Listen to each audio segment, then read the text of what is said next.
Hello நண்பா, எல்லாம் நல்லா இருக்கீங்களா? வாங்க இன்னைக்கு வீடியோக்குள்ள போகலாம். அதாவது ஆடிவாசல்ல எல்லா காலையும் அவுத்து விட்டுட்டு விளையாடணும். ஒரு காலை மட்டும் ஒரு நல்ல ஒட்டை கட்டி போட்டுட்டு மற்ற காலெல்லாம் களத்துல இருந்தா அது பேர் விளையாட்டா? அந்த ஒட்டை கட்டி இருக்கிற காலை போய் அது கொம்ப தொடுறது, அது வாழை தொடுறது, இப்படி விளையாண்டா அந்த காளைக்கு எப்படி இருக்கும்? அப்புறம் மதம் பிடிச்சிதான் வெளில வரும். அப்படி வந்துடுச்சுன்னா எப்படி திரும்ப இருக்கும்? நேற்று வந்தார் பாரு விஜய், அப்படிதான் இருக்கும்.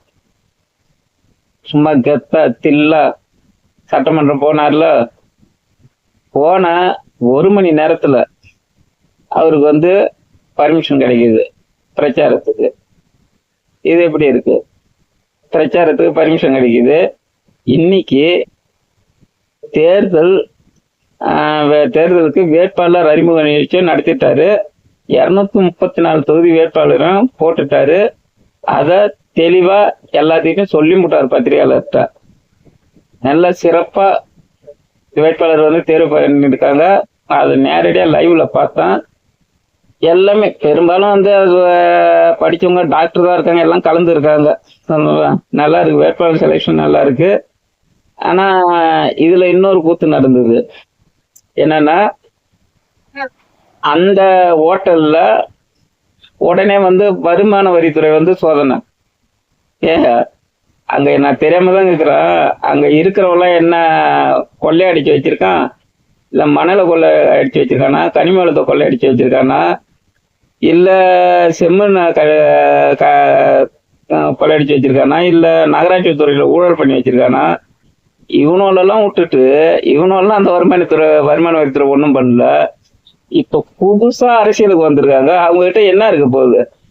படிச்சுட்டு வேலை இல்லாதவங்க வந்திருக்காங்க, படிச்சுட்டு வேலை செய்யறவங்க வந்திருக்காங்க. இவங்ககிட்ட என்ன இருக்க போகுது? அங்க போய் வருமான வரித்துறை சோதனை. இப்பதான் எனக்கு சரியா புரியல. இப்பதான் பறக்கும் படை தேர்தல் ஆணையத்துக்கு கட்டுப்பாட்டுல வந்துருச்சு. இது இந்த கவர்மெண்டா இருக்கு. இவங்க எப்படி சோதனை பண்றாங்கன்னு எனக்கு தெரியல. இது அதிகாரம் இருக்கா என்னன்னு எனக்கு தெரியல. ஆனா பறக்கும் படை இருக்கும்போது இவங்க எப்படி உள்ளார சோதனை பண்றாங்க? ஒரு சமயம் அவங்க ரோட்ல தான் சோதனை பண்ணுவாங்களோ என்னன்னு நீங்க உங்களுக்கு தெரிஞ்சா சொல்லுங்க, தெரிஞ்ச கமெண்ட்ல சொல்லுங்க. இது இப்படி நடந்துகிட்டு இருக்கு. இனிமேல் நாளையில இருந்து பிரச்சாரம் பெரம்பூர்ல ஆரம்பிக்கிறாரு. நல்லா தமிழ்நாடு முழுக்க போற இடம்லாம் திருவிழா குளமா இருக்கும். தலைவர் போற இடம்லாம் அம்மா சிறப்பா இருக்கும். ஏன்னா அவரு போடவே அது திருவிழா தான். எனக்கு இன்னொரு விஷயம் புரியலைங்க. நேற்று அவரு சட்டமன்றத்துக்கு போகும்போது பார்த்துருப்பீங்க, இந்த பத்திரிகையாளர்லாம் அவர் எப்படி தள்ளினாங்க. இல்ல பொதுமக்கள் அவரு ஃபேன்ஸ், அவரு ரசிகர்கள் இது பண்ணா அவங்களுக்கு தற்கொலை கூட்டாது இதுன்னு சொல்றாங்க. இவங்க தான் எழுதுறது. ஆனா இவங்க ஒரு பத்திரிகையாளர்ங்கிற போர்வையில அவரை உள்ளார விடாம நெரிக்கிறாங்க போட்டு. எனக்கு என்னமோ அவங்க நெரிச்சது இனிமேல் நீ வெளில வருவியா, பொதுவெளிக்கு வருவியான்னு கேட்குற மாதிரியே அப்படிதான் இருந்தது. இது ஏன் இவங்க இப்படி பண்றாங்கன்னு தெரியல. அவர் போறாரு, போயிட்டு தலைமைச் செயலாளர்கிட்ட மனு கொடுக்க போறாரு. இது மாதிரி அனுமதி வேணும்னு தேர்தல் பிரச்சாரத்துக்கு. வெளியில வந்தால் பத்திரிகையாளர் சந்திக்கிறாரு. கொஞ்சம் கேப் விட்டு பாருங்க. பத்திரிகையாளர் விருப்பம் இருந்தால் சந்திக்கிறாரு, இல்லாட்டினா விட்டுட்டு அவர் பேட்ட கிளம்பி போறாரு. இதுதானே நியாயம்?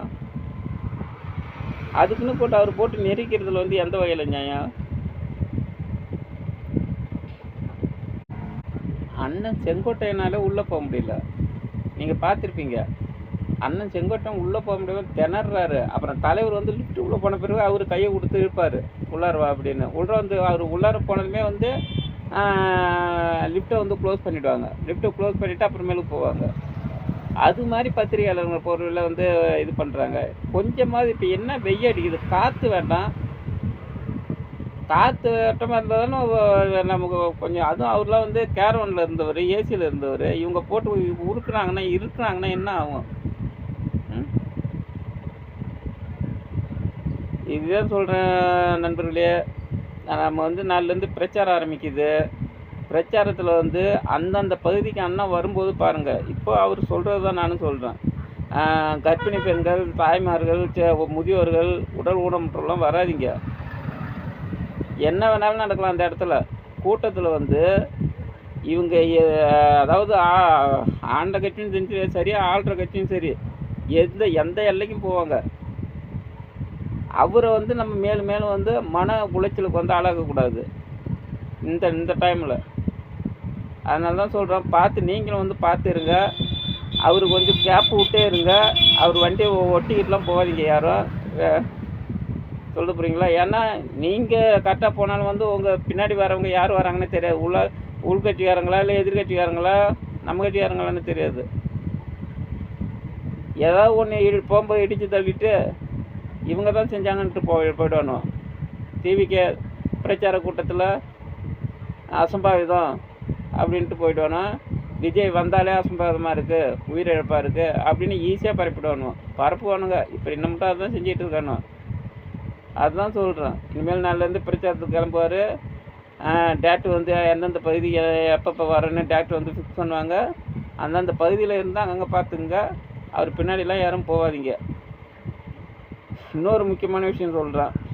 திமுக வந்து இந்த தடவை வந்து 2011 எப்படி வந்து இதாச்சோ, எதிர்கட்சி தலைவரை கூட வரமாச்சோ, அதே மாதிரி இப்பயும் நடக்கிறதுக்கு உண்டான வாய்ப்பு இருக்குது. ஏன்னா அந்த கூட்டணிக்குள்ளே ஒற்றுமை கிடையாது. இன்றைக்கி வந்து காங்கிரஸில் வந்து பவதாரணி, விஜயதாரணி அவங்க வந்து ஒரு ட்வீட் போட்டிருக்காங்க. என்னன்னா, திமுக கூட வந்து காங்கிரஸ் வந்து தொகுதிகள் ஒதுக்குனது வந்து அது வந்து வெளிப்படையாக இருக்கணும்னு வந்து ஆசைப்பட்டோம். ஆனால் அதில் வந்து வெளிப்படைத்தன்மை இல்லை. செல்வ பெருந்தகை வந்து திமுக கிட்ட வந்து 28 சீட்டுக்காக கட்சியை வந்து வித்துட்டாரு. அந்த சீட்டை வாங்கிட்டு வந்து இங்கே வந்து காங்கிரஸ் தொண்டர்கிட்ட 5 கோடியிலேருந்து 7 கோடிக்கு விற்கிறாரு. இது எவ்வளோ பெரிய குற்றச்சாட்டு பார்த்தீங்களா? காங்கிரஸ் வராதுங்கிறது தெரியும். இந்த கூட்டணிக்குள்ளே இப்படி இருக்குது. திருமாவளவனுக்கு சீட்டு தரலன்னு அவர் கோபத்தில் இருக்கார்.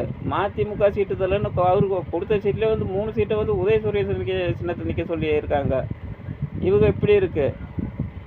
வேல்முருகன் வெளில வந்துட்டார், கமலஹாசன் வெளில வந்துட்டார். அவெல்லாம் பிரச்சாரத்துக்கு வந்து அரேஞ்ச் பண்ணியிருக்காங்க. அந்த மீட்டிங்க்கே அந்த கட்சியிலேருந்து யாருமே வரல. இவர் பிரச்சாரம் பண்ணுறதுக்கு வந்து எந்தெந்த பகுதியில் பண்ணலான்னு வந்து திட்டம் போடுறதுக்கு மக்கள் நீதி மையத்துலேருந்து யாரும் வரல அவர் ஆஃபீஸுக்கு. அப்படி இருக்குது. அதனால சொல்கிறேன், இந்த வாய்ப்பை வந்து தவற விடாதீங்க. டிவிக்கு தொண்டர்கள் எல்லோரும் சரி, பொதுமக்கள்கிட்ட வந்து போய் எடுத்து சொல்லுங்கள். இன்னும் 20 நாள் தான் இருக்குது. கரெக்டாக 20 நாள் தான் பிரச்சாரம் பண்ண முடியும். அதுக்குள்ளே வந்து சின்னத்தையும் இதையும் கொண்டு ரீச் பண்ணி, அண்ணனையும் ரீச் பண்ணி வெற்றி பெற தான் பார்க்கணும். நம்ம எப்படியாவது ஆட்சி மாற்றம் வரணும். ஆட்சி மாற்றம் வந்தால் தான் இன்னொரு தலைமுறை, நம்ம பிள்ளைங்க, நம்ம பேர பிள்ளைங்க இது ஒரு நல்லா இருக்கும். இல்லாட்டினா இன்றைக்கி 1000 ரூபா 5000 வாங்கிட்டு எவ்வளோ பெருமை பேசிகிட்டு இருக்குதோல இந்த சனங்க, இன்னும் ஒரு 20 வருஷம் கழித்து அதே நம்ம புள்ள பேசிகிட்டு இருக்கோம். அன்னைக்கு இவனு தான் ஆட்சி ஆண்டு விட்டு போகணும். அதனால தான் சொல்கிறேன், இதை மாற்றி ஆகணும். ரொம்ப நன்றி நண்பர்களே.